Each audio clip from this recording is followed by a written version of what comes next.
अच्छा भाई, first of even Saeed Fakhar Hussain बात कर रहा हूँ मैं। लेक्चर नंबर 11 हम शुरू करने लगे हैं। ये लिखा हुआ लेक्चर नंबर 6 से समझ जाइएगा, लेक्चर हमारा 11 है।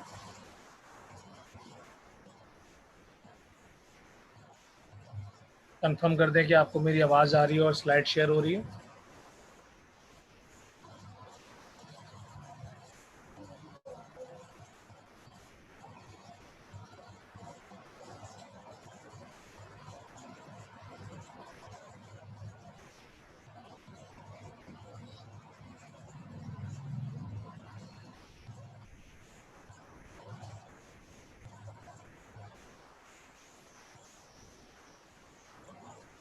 अच्छा भाई, कल के लेक्चर का सबको रिकॉर्डेड लेक्चर या तो मिल गया होगा या मिल जाएगा। आज हम बिल्कुल नया लॉ शुरू करेंगे, लॉ नंबर 3। कल हमने बॉयज़ ने चार्ल्स लॉ के नुमाइकल ख़त्म कर लिए थे। तो जो लोग कल थे उन्होंने तो जाहिर सी बात है मेरे साथ मिलके किए थे नुमाइकल, और जो कल नहीं थे उनको रिकॉर्डेड लेक्चर मिला होगा। तो अगर वो लेक्चर नहीं मिला तो मिल जाएगा, और इन केस उसके बाद भी अगर आपको कोई प्रॉब्लम होता है तो आप डिस्कस कर सकते हैं मुझसे। 3 नुमाइकल मैंने कराए थे। अगर आप हर नुमाइकल के लिए एक पेज छोड़ें तो 3 पेज बहुत है। एक ग्राफ पढ़ाया था मैंने और 3 नुमाइकल, तो 3 पेज में आ जाएगा ये सब मेरे हिसाब से। ठीक है।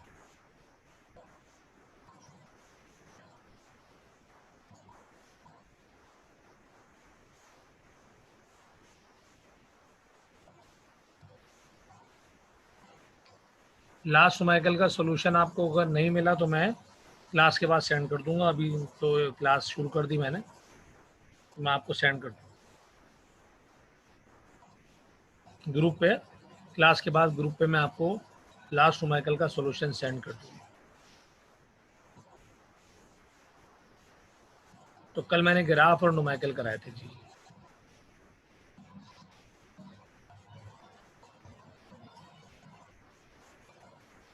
अच्छा भाई, लॉ नंबर 3 एवोगाड्रोस लॉ है।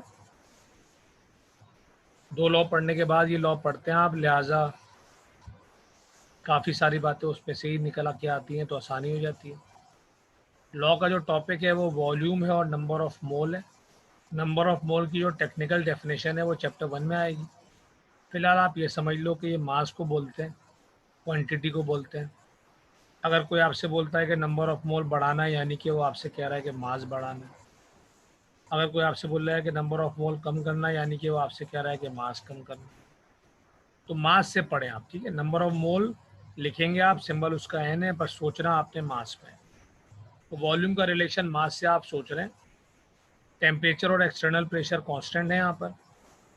वही पुरानी डायग्राम में एक्सटर्नल प्रेशर चाह रहा है पिस्टन नीचे आए, इंटरनल प्रेशर चाह रहा है पिस्टन ऊपर जाए। और इंटरनल प्रेशर डिपेंड कर रहा है 2 चीज़ों पे, किस किस पे, मास पे और टेम्परेचर।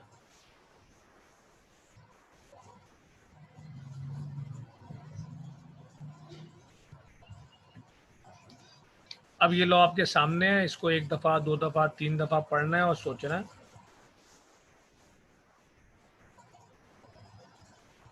अरे मैंने मोल समझा दिया जितना, उतना आपको अभी फिलहाल समझना है। मैंने बोला मोल मास को बोलते हैं, क्वांटिटी को बोलते हैं। जी जी, क्वांटिटी बढ़ाएंगे तो मास बढ़ेगा, मोल बढ़ेगा। फिलहाल के लिए इतना बहुत है। जी जी, मोल की अपनी डेफिनेशन और जो फॉर्मूला वगैरह है वो चैप्टर 1 में आएगा, और इस चैप्टर में भी आगे आएगा फॉर्मूला वगैरह, पर फिलहाल इसकी नीड नहीं है। तो मोल और मास लॉजिकली सेम है, ठीक है। Logically mole and mass are same.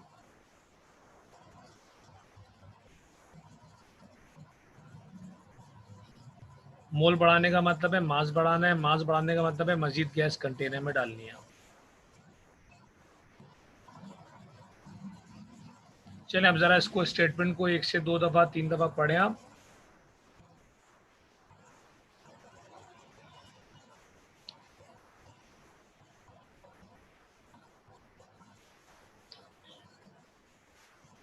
तो एन नंबर ऑफ मोल का सिंबल है, आपको इसको मास के तौर पे सोचना है। मैंने खूब 10 दफ़ा ये बात बोली है कि सोचना जो है वो मास से सोचना है आपने। एन यानी कि नंबर ऑफ मोल इंक्रीज किया, यानी कि मास इंक्रीज किया। मास पे कौन डिपेंड करता है? Internal pressure. पीछे देख लें दोबारा से, डायग्राम देख लें आप, मास पे डिपेंड कर रहा है इंटरनल प्रेशर। तो जब मास बढ़ाएंगे तो इंटरनल प्रेशर बढ़ेगा, इंटरनल प्रेशर बढ़ेगा तो पिस्टन ऊपर जाएगा। पिस्टन को ऊपर जाने से कौन रोकेगा? External pressure. पर वो नहीं रोक पाएगा क्योंकि वो कांस्टेंट है। तो पिस्टन ऊपर जा रहा है, उसको एक्सटर्नल प्रेशर रोकना चाह रहा है पर नहीं रोक पा रहा क्योंकि वो कांस्टेंट है। नतीजे में पिस्टन ऊपर चला जाएगा, और पिस्टन ऊपर चला जाएगा तो वॉल्यूम बढ़ जाएगा। यानी कि हमने नंबर ऑफ मोल को बढ़ाया, यानी कि मास को बढ़ाया, और वॉल्यूम खुद ब खुद बढ़ गया। तो जब एक चीज़ को आप बढ़ाओ और दूसरी चीज़ खुद ब खुद बढ़ जाए तो उसको बोलते हैं डायरेक्टली प्रोपोर्शनल। यानी कि मोल में और वॉल्यूम में कैसा रिलेशन है? डायरेक्ट रिलेशन है। आप मोल बढ़ाओगे यानी कि मास बढ़ाओगे, खुद ब खुद क्या बढ़ेगा? वॉल्यूम बढ़ेगा। रीज़न सारा आपके सामने, एक दफ़ा और सुन लें कि आपने मोल बढ़ाया यानी कि मास बढ़ाया, मास पे डिपेंड कर रहा है इंटरनल प्रेशर। मास के बढ़ने से इंटरनल प्रेशर बढ़ गया, पिस्टन ऊपर गया। पिस्टन को रोकने वाला कौन है? एक्सटर्नल प्रेशर, लेकिन वो नहीं रोक पा रहा क्योंकि वो कांस्टेंट है। पिस्टन ऊपर चला जाएगा और पिस्टन के ऊपर जाने से वॉल्यूम इंक्रीज हो जाएगा।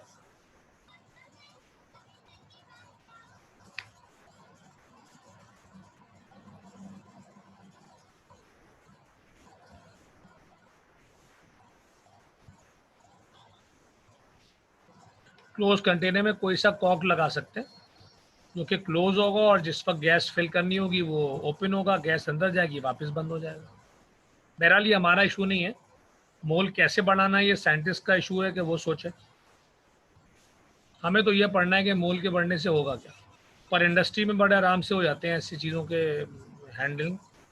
तो कोई सा भी कंटेनर में आप ढक्कन यानी कि कॉर्क लगा दें क्लोज, और जिस वक्त गैस भरनी हो वो प्रेशर के साथ खुले और गैस कंटेनर में चली जाए और वापस बंद हो जाए।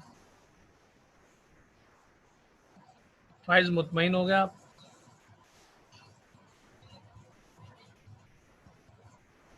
तो इसका मतलब ये हुआ कि नंबर ऑफ मोल को हमने बढ़ाया, वॉल्यूम खुद से बढ़ गया। एक चीज़ हमने बढ़ाई, एक चीज़ खुद से बढ़ गई, तो इसको बोलते हैं कौन सा रिलेशन? Direct relation. तो वॉल्यूम में और नंबर ऑफ मोल्स में कैसा रिलेशन है? डायरेक्ट रिलेशन है, लेकिन वही वाली शर्त अपनी जगह पर है कि टेम्परेचर और एक्सटर्नल प्रेशर क्या है? कांस्टेंट है। चलिए इंट्रोडक्शन की हेडिंग में लिखें। लिखने के बाद मैं क्वेश्चन ले लेता हूँ आपके। हेडिंग डालें introduction.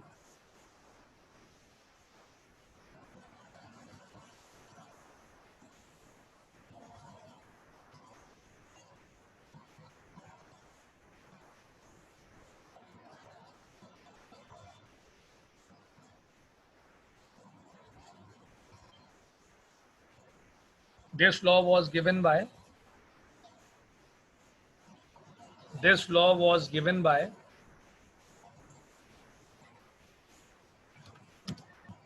this law was given by Amadeo Avogadro.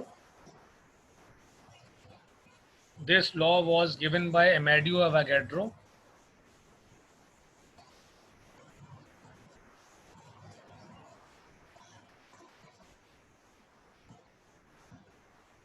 This law was given by Amadeo Avogadro in 1811. In 1811, to discuss the relation between to discuss the relation between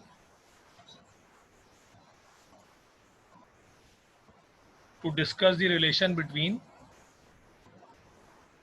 to discuss the relation between volume and number of moles.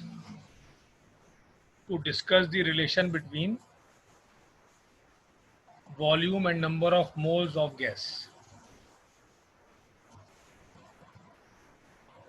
To discuss the relation between volume and number of moles of gas.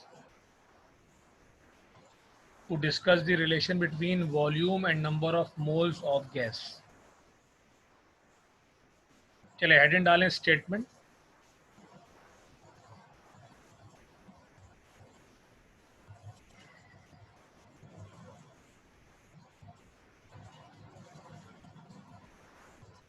Heading डाल दें statement, उसमें लिखें according to Avogadro's law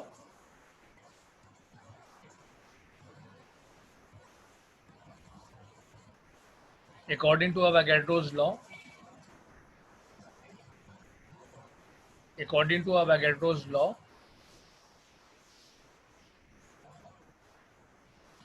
अगली line में आ जाए inverted commas में, next line inverted commas,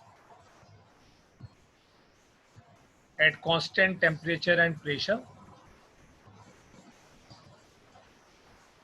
at constant temperature and pressure, at constant temperature and pressure,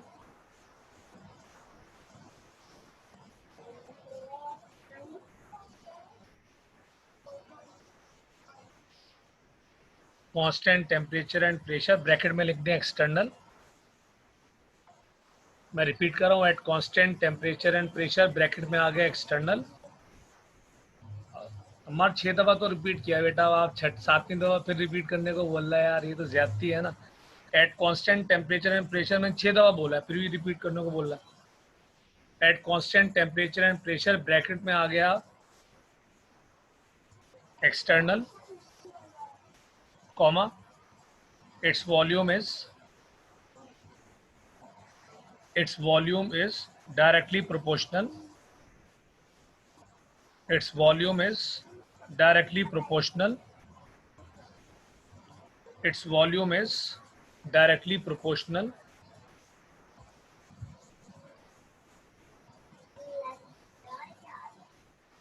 एक दफा और सुन लो भाई आप लोग। अकॉर्डिंग टू अवोगाड्रोस लॉ के बाद अगली लाइन में आ गए इन्वर्टेड कॉमास में, नेक्स्ट लाइन में इन्वर्टेड कॉमास में आपने लिखा at constant temperature and pressure, at constant temperature and pressure, bracket में आ गया external, comma,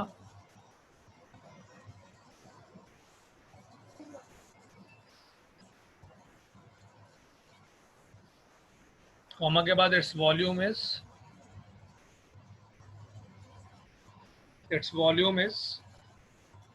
directly proportional, its volume is directly proportional to the, its volume is directly proportional to the number of moles of gas, its volume is directly proportional to the number of moles of gas, directly proportional to the number of moles of gas। Full stop डालो, inverted commas close कर दो। Statement तक कोई issue है तो question कर लो, फिर आगे बताता हूँ। किसी को यहाँ तक कोई परेशानी है तो सवाल कर ले।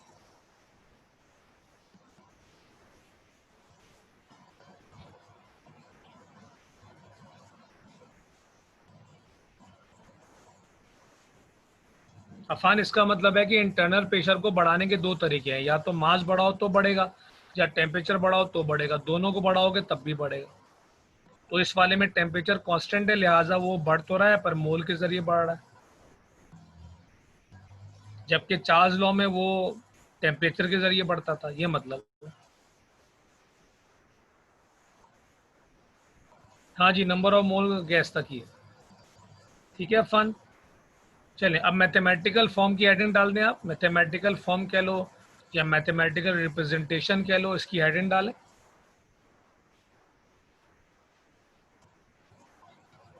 शाबाश, मैथमेटिकल रिप्रेजेंटेशन की हेडिंग डालें। वर्डिंग लिखें, बॉयज लॉ और चार्ल्स लॉ दोनों में वर्डिंग लिखवाई थी, वही वर्डिंग यहाँ पर आएगी दोबारा से। शुरू में मैथमेटिकल रिप्रेजेंटेशन के शुरू में वर्डिंग आएगी, चाहे वो बॉयज लॉ से देख लो या चार्ल्स लॉ, दोनों जगह लिखवाई हैं, दोनों जगह से देख लो। उसके बाद आप ये कॉपी कर लें।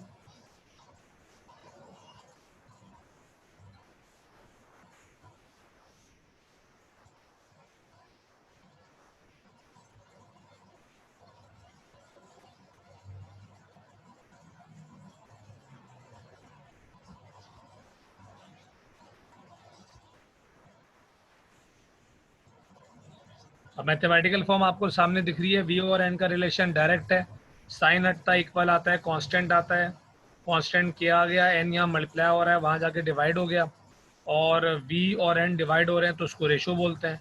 तो ratio of volume and moles always constant आ गया। तो पहले मैथमेटिकल रिप्रेजेंटेशन की हेडिंग आएगी, उसकी वर्डिंग आएगी, पीछे से देख के लिखनी है, और फिर ये मैथमेटिकल फॉर्म हम बना लेंगे, V upon N equal to के।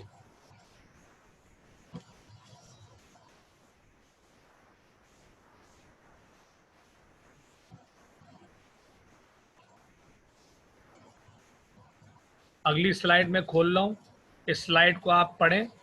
नमाज अजान हो गई है तो नमाज का ब्रेक है 5 से 7 मिनट का, और ब्रेक के बाद नमाज भी आप पढ़ लें। जो नमाज पढ़ के वापस आता जाए वो इस स्लाइड को पढ़ता जाए, और मैं आ जाऊँगा तो फिर मैं एक्सप्लेन करूँगा। कोई लेफ्ट नहीं करे प्लीज़।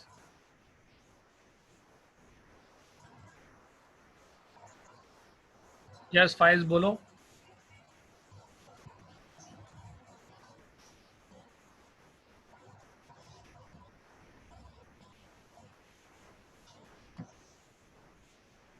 जी जी, नमाज ब्रेक दे दिया आराम।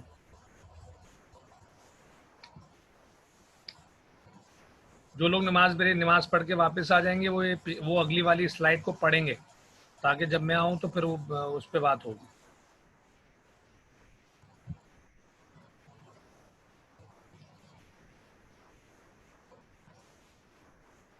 कॉपी कर लिया सबने? फाइज आपने कॉपी कर लिया?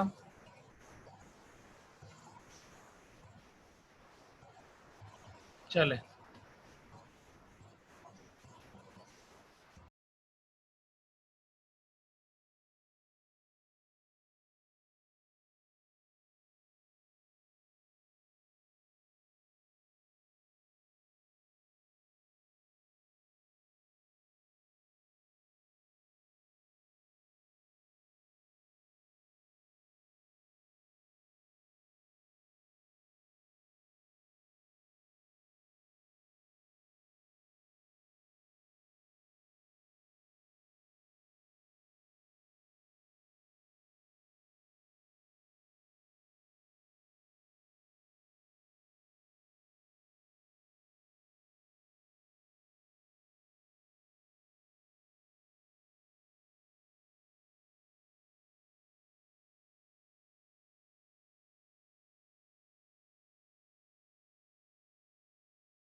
हाँ भैया वापस आ गया हूँ यार, टाइमिंग का मुझे अंदाज़ा नहीं हुआ, जब मैं ब्रेक दे के उठा तो अज़ान हो रही थी, तो उस वजह से नमाज अज़ान के बाद ही पढ़ सकता है ना भाई, तो थोड़ा सा मैं लेट हो गया वापस आने आने में। अच्छा जी, तो अब हम वापस अपने तो पढ़ाई को शुरू कर रहे हैं। मोलर मोलर वॉल्यूम की हेडिंग हमारी आखिरी हेडिंग। अच्छा, जो हमने इससे पहले लॉस पढ़े, बॉयज़ लॉ और चार्ल्स लॉ, उसमें अगर आपको याद हो तो इस हेडिंग के बाद थी हेडिंग कौन सी, जर्नल फॉर्म। ठीक है, सब आ गए, सारे आ चुके हैं।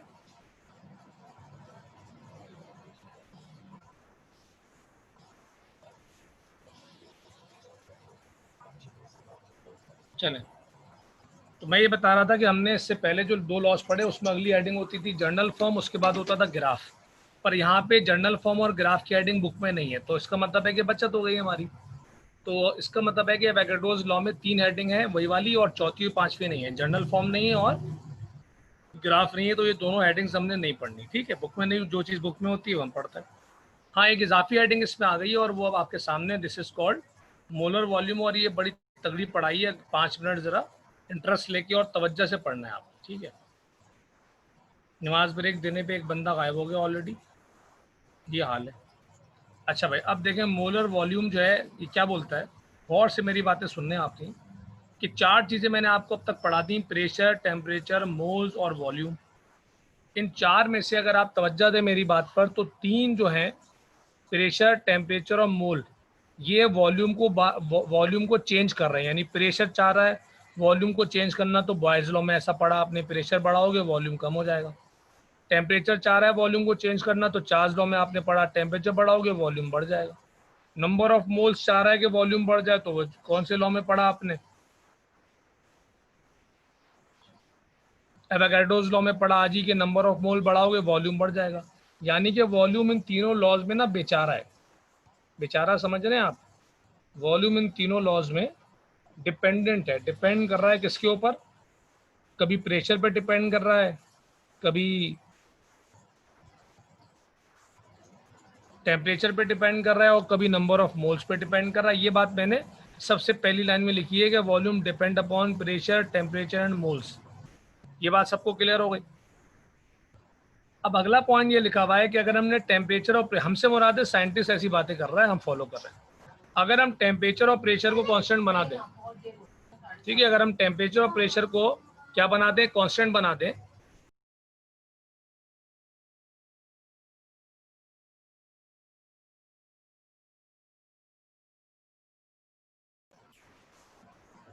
तो अगला पॉइंट आपको ये बोल रहा है कि अगर हम यहाँ पे टेम्परेचर,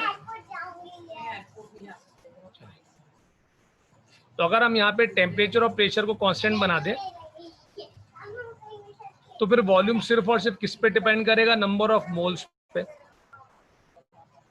ये बात क्लियर हो रही है कि अगर टेम्परेचर प्रेशर कांस्टेंट हो जाए, पहले पहले हमने ये बात डिस्कस कर ली कि वॉल्यूम डिपेंड कर रहा है 3 चीज़ों पे ना, प्रेशर पे, टेम्परेचर पे और मोल पे। अब हमने बोला कि इन 3 में से 2 कांस्टेंट कर दो, प्रेशर को और टेम्परेचर को कर दो कांस्टेंट, तो वॉल्यूम अब डिपेंड करेगा नंबर ऑफ मोल्स पे। तो 3 चीज़ों में से 2 चीज़ें कांस्टेंट है,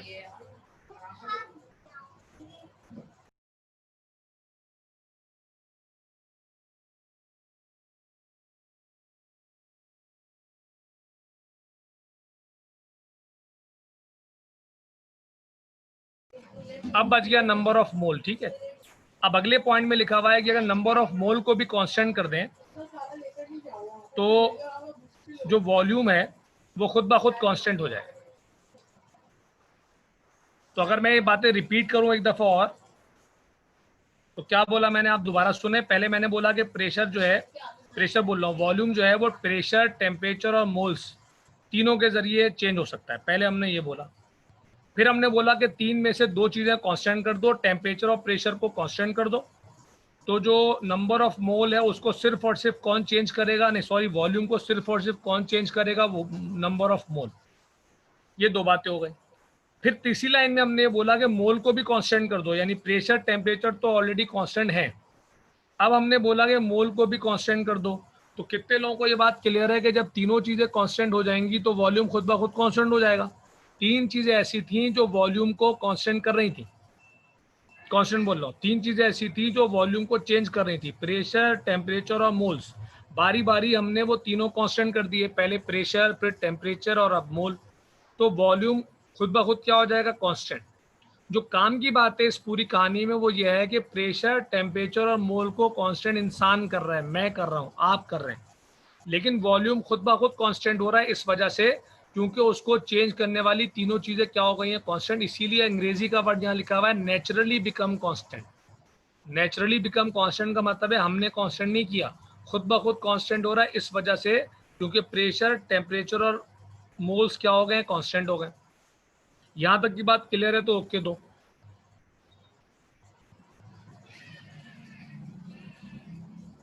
मैंने 3 दफा रिपीट कर दिया भाई, अरम, अफान, पूरी क्लास।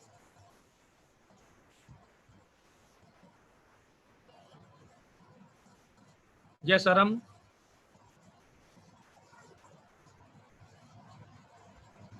लास्ट पॉइंट मैंने तुम्हारे बोलने के बाद 4 दफा रिपीट किया है, इसीलिए तुमने जिस वक्त मैसेज लिखा था उसके बाद मैंने दोबारा बार बार रिपीट किया। अब मैं फिर रिपीट कर देता हूँ, मना नहीं कर रहा, पर थोड़ा फोकस करो।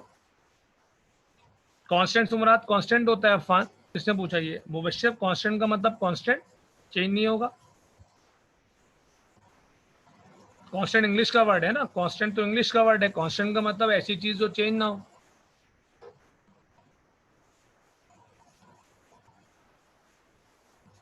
अबे कांस्टेंट इंग्लिश का वर्ड है यार, मैं क्या पढ़ा रहा हूँ, तुम लोग इंग्लिश पे घिरे हुए हो अभी। हाँ, कांस्टेंट का मतलब है जो वैल्यू है वही रहेगी, कम ज्यादा नहीं होगी। तो अरब मैं तुम्हारे लिए रिपीट कर रहा हूँ एक दफा, बाकियों को भी रिपीट मिल जाएगा। तो मैंने आपको क्या पढ़ाया, आप सुन लें दोबारा। मैंने बोला 3 पॉइंट। पहला पॉइंट में मैंने बोला वॉल्यूम डिपेंड कर रहा है प्रेशर, टेम्परेचर और मोल्स पे।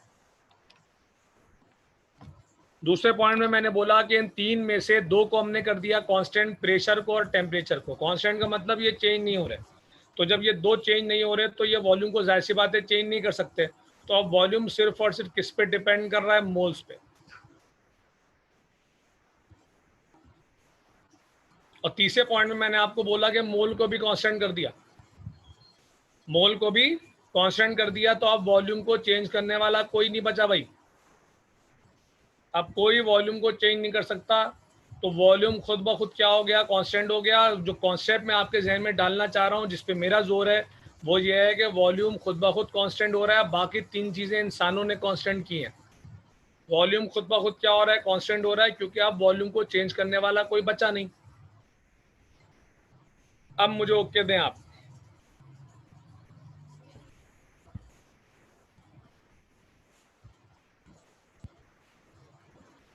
क्लियर हो गया भाई सबको? शुक्र है। टॉपिक जरा टफ है, मैं मानता हूँ ये बात, इसीलिए आपने नोट किया, मैंने 3 4 5 दफा ये रिपीट किया। अच्छा, पॉइंट नंबर 1 2 और 3 में जितनी बातें मैंने आपसे की, अब टॉपिक कह रहा है कि सारी कहानी को, हाँ फाइज बोलो, फाइज बोलो, जल्दी बोलो जल्दी, फ्लो टूट जाएगा टॉपिक का, जल्दी सवाल करो। फ्लो नहीं टूटना चाहिए, मजा नहीं आएगा फिर।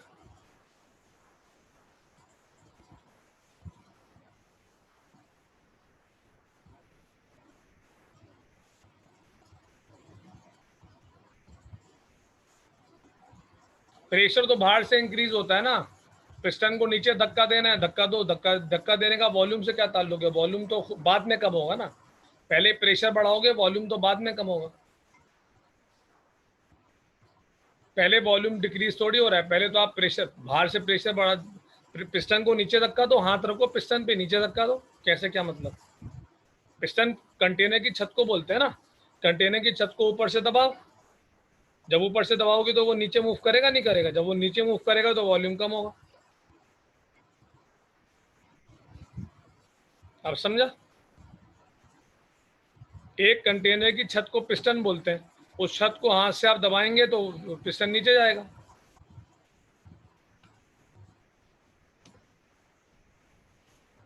नहीं नहीं ऐसा नहीं। अच्छा, एक तो फाइज तुम्हारा जो सवाल है ना वो अब हमारे अब इस टॉपिक से हट कर है, तो आखिर में डिस्कस करूंगा मैं।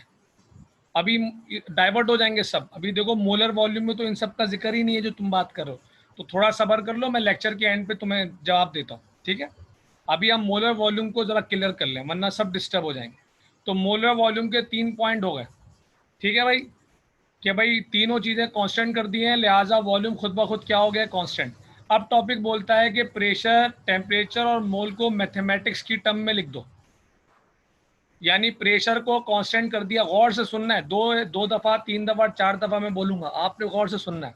अब टॉपिक बोलता है प्रेशर को कांस्टेंट करो 1 atm, ना कम ना ज़्यादा, 1 atm से ना ऊपर जा सकता है ना नीचे आ सकता है, कांस्टेंट हो गया। टेम्परेचर को कांस्टेंट करो 273 केल्विन, ना कम हो सकता है ना ज़्यादा। इसको केमिस्ट्री की लैंग्वेज में बोलते हैं, चैट बॉक्स फॉलो करना है, केमिस्ट्री की लैंग्वेज में इसको बोलते हैं एसटीपी। केमिस्ट्री की लैंग्वेज में it is called STP, standard temperature and pressure. Standard temperature and pressure, copy के टॉप पे आप इसको नोट करो, लेकिन कोई जल्दी नहीं है, मैं सब टाइम दूंगा आपको लिखने का, टेंशन नहीं।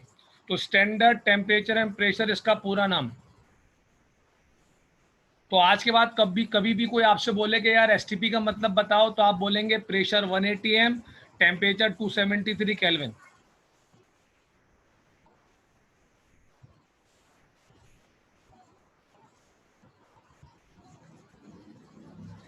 ये एफटीपी और आरटीपी नहीं पढ़ाती है आपकी बुक, आपकी बुक एसटीपी पढ़ाती है, लिहाजा ये पढ़े फिलहाल।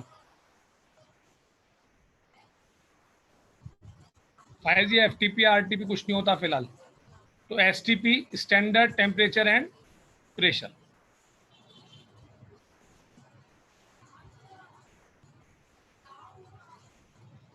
RT relative temperature and pressure को बोलते हैं, पर वो यहाँ डिस्कस नहीं होता क्या, मतलब आपकी बुक में, तो शायद फेडरल बोर्ड वगैरह में आपने कभी पढ़ा। अच्छा भाई, तो अब प्रेशर की वैल्यू हमने ले ली 1 atm, टेम्परेचर की वैल्यू ले ली 273 केल्विन, दोनों फिक्स हैं, इन दोनों का नाम रख दिया एसटीपी। अब तीसरी चीज जो हमने फिक्स करनी है वो मोल है, और मोल को फिक्स कर दिया 1। ये तीन चीजें कौन फिक्स कर रहा है, इंसान, हमने फिक्स कर दी है। कोई सी भी गैस ले ली, हमने फिक्स कर दिया 1 atm, 273 केल्विन और 1 मोल। चौथी चीज के बारे में मैंने आपके जहन में क्या डाला कि वो हम फिक्स नहीं करेंगे, वो नेचर फिक्स करेगी, और नेचर ने उसको फिक्स किया है 22.4 dm3। इसको बोलते हैं molar volume, this is called molar volume. तो तीन चीजें कांस्टेंट हम कर रहे हैं, प्रेशर को 1 atm, टेम्परेचर को 273 केल्विन और मोल को 1 मोल, और चौथी चीज को नेचर फिक्स कर रही है जिसकी वैल्यू है 22.4 dm3। This is called molar volume. अच्छा, चौथी चीज को नेचर फिक्स कर रही है, इस बात का सबूत क्या है? हाँ भाई, फर्स्ट है बी वन, चौथी चीज को नेचर फिक्स कर दी है, इसका सबूत यह है कि देखो वैल्यू डेसिमल में है। अगर इंसान इसको फिक्स करता तो अपनी आसानी रखता, और अपनी आसानी रखता तो 22 लेता या 23 लेता या 25 लेता या 20 लेता। ये पॉइंट में वैल्यू ये शो कर रही है कि ये ह्यूमन इंसान नहीं कर रहा है, नेचर कर रही है, और नेचर आपकी मर्जी से नहीं चलेगी, लिहाजा नेचर ने इसको डेसिमल में रखा है 22.4 dm3। This is called molar volume. अब सवाल करो।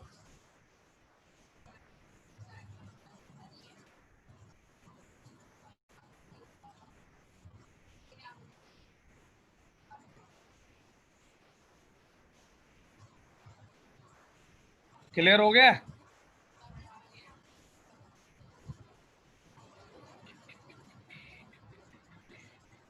हाँ भाई, फर्स्ट है बी वन,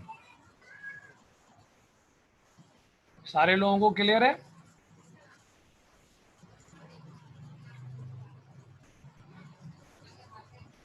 तो आज के बाद कभी भी मोलर वॉल्यूम का नाम आएगा, आप मुझे फौरन से 4 बातें बताएंगे।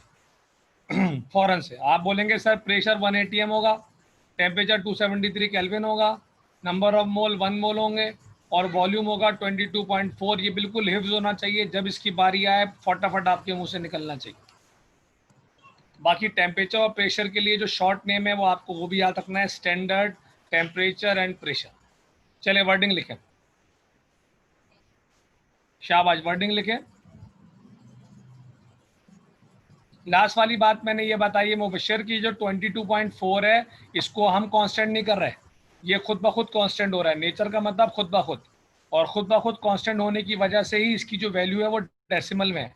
अगर इसको इंसान कांस्टेंट करता, मैं और आप, तो अपनी आसानी के लिए वैल्यू हम आसान लेते हैं, 20, 25, 30, 35।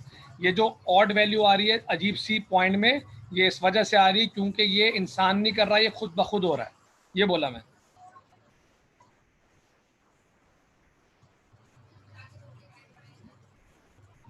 जी जी, ये नेचुरल है बिल्कुल, कोई भी एक्सपेरिमेंट करेगा यही मिलेगा। जी जी बिल्कुल, आगे इस्तेमाल होगा ये। चले वर्डिंग लिखें, शाबाश, वर्डिंग लिखें। At STP, STP official form है, आप बिल्कुल इसी तरह लिखेंगे जैसे मैंने लिखा था। At STP comma, at STP comma the volume of, at STP comma the volume of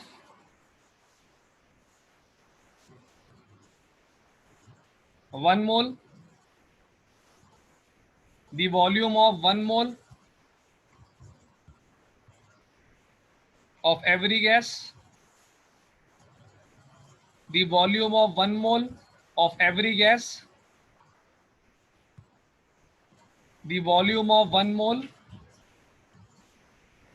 of every gas,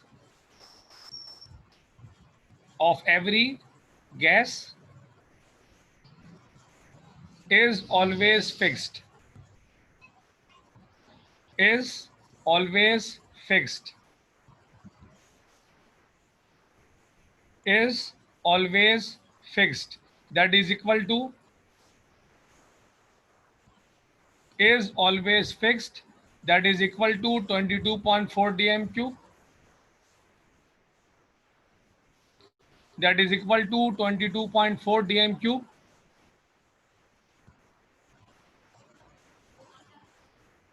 that is equal to 22.4 dm cube, called molar volume, called molar volume। चलो भाई, लॉ एंड हो गया है, कोई सवाल करना है तो कर लें। एक नया टॉपिक है जो हमने आखिरी 10 मिनट में डिस्कस करना है। मोलर वॉल्यूम में कुछ पूछना है या लॉ में कुछ पूछना है तो बताएं।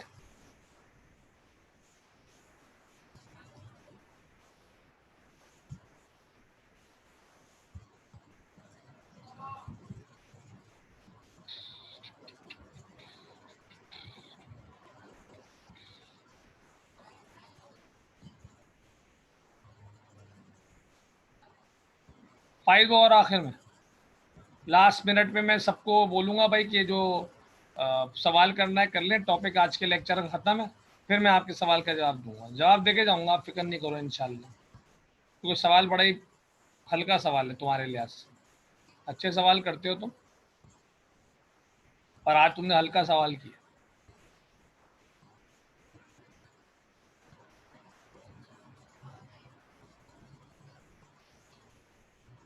अच्छा भाई, अब देखिए, अगर हेडिंग डालें आप, explanation with respect to kinetic molecular theory, explanation with respect to kinetic molecular theory.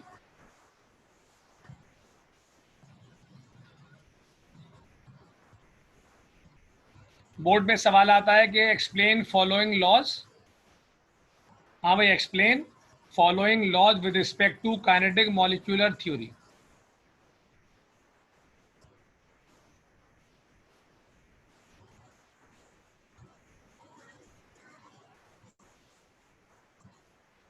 नहीं, लॉ खत्म हो गया आराम। अभी तुम्हारा कान का इलाज करवाऊंगा, मेरा क्लासेस शुरू होने दो, चंदा करके तुम्हारे कान का इलाज करेंगे। हर बात को 3 दफा सुनता है तब क्लियर होता है, सुनता ही। कब का बता चुका कि लॉ खत्म हो चुका है, ये अगली हेडिंग है, तीनों लॉज खत्म। अब क्लियर है। अभी नेट पे डाल देगा ये कि नेट की आवाज सही नहीं आती था। भाई अरम, तुम्हारे को क्लियर हो गई बात? शुक्रिया। तो explanation with respect to KMT का सवाल पेपर में अलग से क्या आता है कि discuss following laws with respect to KMT, या explain following laws with respect to KMT. तो ये आपको सवाल करना है, ठीक है। इसमें 3 लॉज ये हैं, एक 2 लॉज आगे और आएंगे। फिलहाल 3 लॉज पढ़ लिए तो उनको डिस्कस कर रहे हैं, एक बात। दूसरी बात ये है कि ये लॉ में भी लिखने होंगे आपको। जैसे बॉयज लॉ के लिए मैं अभी पढ़ा रहा हूँ, तो जब पेपर में अगर आया सवाल के state and explain boys law, तो 5 हेडिंग तो मैंने आपको पहले कराई हुई है, छठी हेडिंग ये लिखेंगे आप। नहीं पूछना मना नहीं है, कोई इशू नहीं है, खैर है, पूछ लिया कर, तो पूछ लिया कर, थोड़ा टॉर्चर होता हूँ मैं, और क्या होता है, कोई मसला नहीं, नो टेंशन। तो सबको समझ में आ गया पेपर में सेटिंग की इंपॉर्टेंस क्या, अलग से भी सवाल आ सकता है। और अगर पेपर में 4 नंबर में बॉयज लॉ आया या चार्ल्स लॉ आया या एवोगाड्रोस लॉ आया तो वहां पर भी इसको लिखना पड़ेगा। तो ये सेटिंग की इंपॉर्टेंस हो गई। बाकी है इसमें सब पुरानी बातें, आपको कोई अलग से नया नया नहीं पढ़ना। चले अब सुने भाई, सबसे पहले बॉयज लॉ। बॉयज लॉ याद है सबको कि बॉय, अच्छा क्या कहते हैं, फाइज तुम्हें जवाब मिल जाएगा इसी हेडिंग में मुझे लगता है। बॉयज लॉ की एक्सप्लेनेशन में दे रहा हूँ ना, मुझे ऐसा लगता है कि तुम्हें सब जवाब मिल जाएगा खुद ब खुद। कुदरत जो है वो मदद कर रही है। और देखो इत्तेफाक से आ गया ये, मुझे मेरे जहन में भी नहीं था, तो आपको खुद ब खुद वो भी क्लियर हो जाएगा जो आप पूछ रहे हो। तो बॉयज लॉ क्या बोलता था कि प्रेशर बढ़ाओगे वॉल्यूम कम होगा। उर्दू पर गौर करें आप, इसमें फाइज के सवाल का जवाब है। प्रेशर बढ़ाएंगे वॉल्यूम कम होगा, यानी पहले प्रेशर बढ़ेगा फिर वॉल्यूम कम होगा। पहले वॉल्यूम कम होगा फिर प्रेशर बढ़ेगा, ऐसा नहीं है, पहले प्रेशर बढ़ेगा फिर वॉल्यूम कम होगा।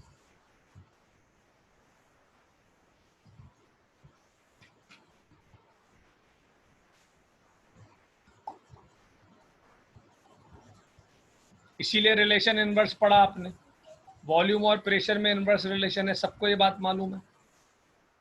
अब हम इसको एक्सप्लेन करने जा रहे हैं केएमटी से। तो केएमटी ने आपको ये पढ़ाया कि गैस के मॉलिक्यूल्स के दरमियान स्पेसेस ज़्यादा होते हैं, याद है सबको ये बात। टाइम बिल्कुल एंड पे आ गया, लिखवाने का शायद टाइम ना मिले तो मैं ग्रुप पे सेंड कर दूंगा अगर टाइम बचाना हुआ, वरना अगले लेक्चर में लिख लेंगे। तो मॉलिक्यूल्स के दरमियान स्पेसेस ज़्यादा होते हैं। काइनेटिक मॉलिक्यूलर थ्योरी का पॉइंट नंबर 2 था ये।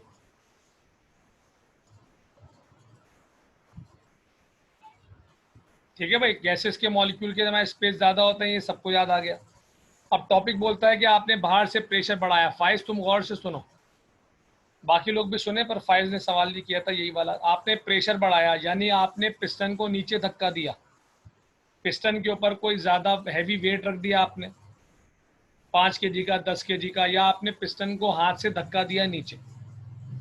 जब आपने पिस्टन को नीचे धक्का दिया तो पिस्टन नीचे, आपके ताबे है, वो मूवेबल पिस्टन है।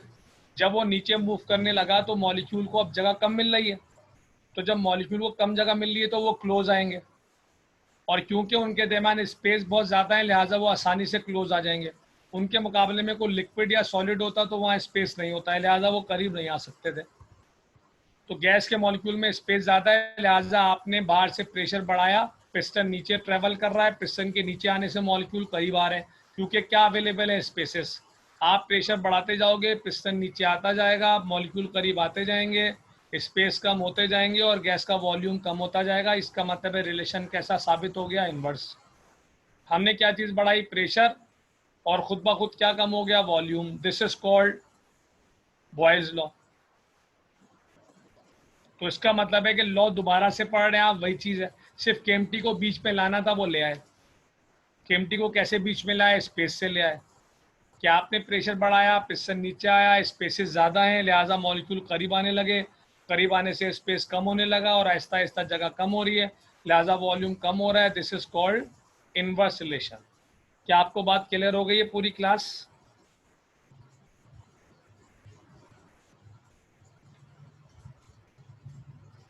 फायजा इंटरनल प्रेशर के लिहाज से आप सही बात कर रहे हैं, पर जो बॉयज लॉ है वो एक्सटर्नल प्रेशर की बात कर रहे हैं, तो वो मिक्स हो जाएगा। तो बॉयज लॉ में इंटरनल प्रेशर नहीं है, एक्सटर्नल प्रेशर है। इंटरनल प्रेशर तो कांस्टेंट था वहां पे। दोबारा से पढ़िएगा आप कॉपी पे तो याद आ जाएगा आपको कि इंटरनल प्रेशर तो बॉयज लॉ में कांस्टेंट था।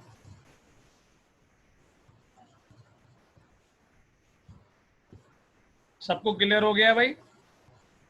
अच्छा, अब आप एक काम मैं चाहता हूँ आपसे, लेक्चर के एंड पर मैं एक काम चाहता हूँ आपसे, और काम ये है कि इनकी जो वर्डिंग है ना, वो तो ये जो बॉयज लॉ वाले की वर्डिंग है ये मैं ग्रुप पे सेंड कर दूंगा आपको, ठीक है? ग्रुप पे सेंड कर दूंगा, आप लिख लेंगे। आपका काम ये है कि चार्ल्स लॉ और एवोगाड्रोस लॉ की आप स्टेप ले लो। भी मैं 1 मिनट और दूंगा, लेक्चर हालांकि टाइम हो गया, पर आप चार्ल्स लॉ और एवोगैड्रोस लॉ की जो है वो तस्वीर ले लो अपने पास या स्नैपशॉट ले लो जो स्लाइड पे लिखा हुआ है, और बॉयज़ लॉ की वर्डिंग को देखकर इन दोनों की वर्डिंग आपने ट्राई करनी है और फिर ग्रुप पे सेंड करनी है, मैं वेरीफाई करूँगा। कितने लोगों को समझ में आ गया क्या बोला मैंने? हाँ भाई, फर्स्ट है B1, कितने लोगों को समझ में आ गया मैंने क्या बोला? बॉयज़ लॉ की ग्रुप पे मैं वर्डिंग मैं सेंड करूँगा, वो आप लिख लेंगे। फिर चार्ल्स लॉ और एवोगैड्रोस लॉ की वर्डिंग आपने खुद लिखनी है, खुद लिख के ग्रुप पे सेंड करनी है, मैं वेरीफाई करूँगा। और कैसे लिखनी है उसके लिए ये तस्वीर ले लेंगे आप, ताकि आपको मदद मिले। ये जो स्लाइड पे लिखा हुआ है ये आपकी मदद करेगा। ये चार्ल्स लॉ है और ये एवोगैड्रोस लॉ अगले पेज पे। शाबाश, इन दोनों की आप स्नैपशॉट्स ले लें।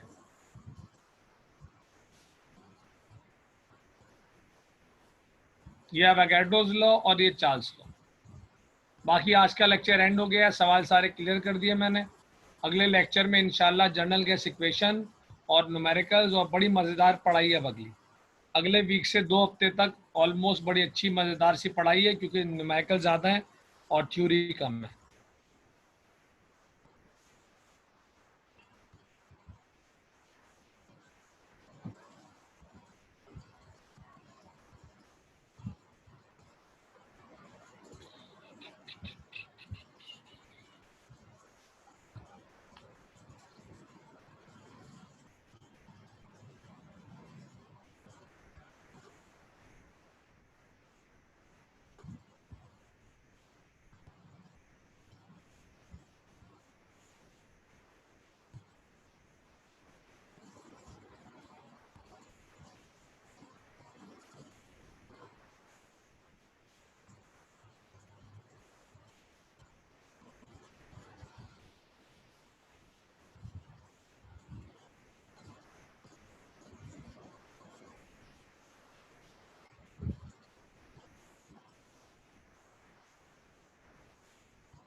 ठीक है भाई, चलो जी, तो इंशाल्लाह मुलाकात करेंगे अगले हफ्ते। सबको दुआ में याद रखिएगा, और एक हफ्ते में ज़रा जैसो मैंने काम का है वो कर लीजिएगा। तो अल्लाह सब का ख्याल रखे। चलो, अल्लाह हाफिज़, अगले वीक मिलते हैं।